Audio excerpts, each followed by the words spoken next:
Vujicic was born without any arms or legs. I want you to imagine for a second all of the activities that you do daily. I'd be willing to bet that most of those things require arms and or legs.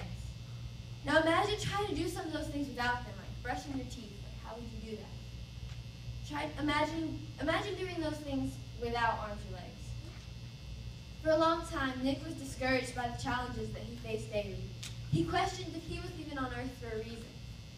God helped Nick get out of this low spot in his life.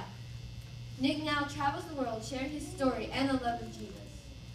God is using him just the way he is, and he is impacting lives daily.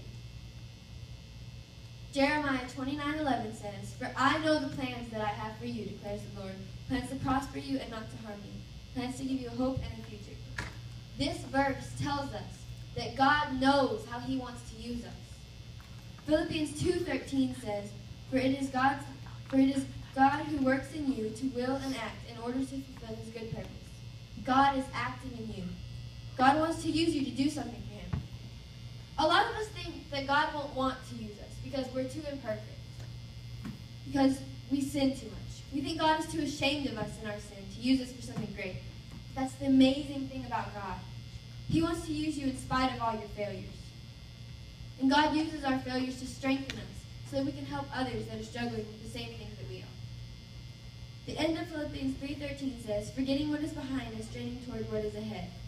When we give ourselves to God, he sees us as perfect, and he wants to use us to do something great for him.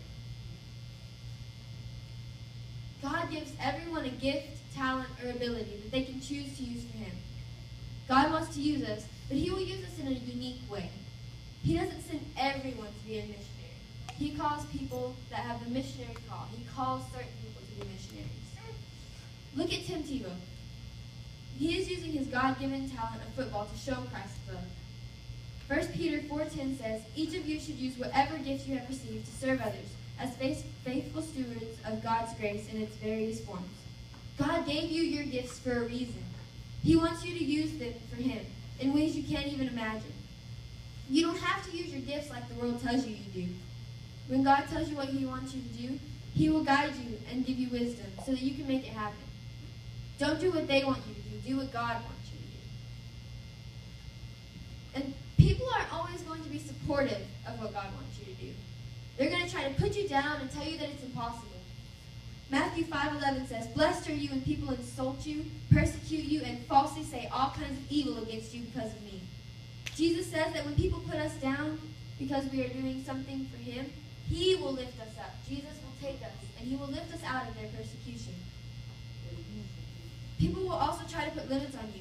They will tell you that you can't do something, or that you're not good enough to do something for God. They will say that you can't do anything.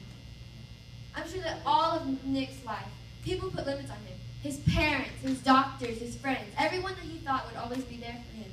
They thought he would never be able to do something great. Today, Nick goes around the world sharing the good news and proving everyone wrong. He overcame people's limitations of him. God wants to use us. He wants to use the gifts that he gave us, and he wants to use us to overcome the limitations that people put on us. Ephesians 3:20 says, "Now to him who is able to do immeasurably more than all we can ask or imagine, according to his power that is at work within us." God can do more than we can imagine. So why do we put limits on God and say that he can't use us? That power is at work within us. If that power is at work within us, is there anything that we can't do for him? Amen. Philippians 4:13 says, "For I can do all things through Christ who gives me strength." We can do anything through him. So why can't we give ourselves wholeheartedly to our limitless God? With his power, his limitless power at work within us, he can use us to change the world. Amen.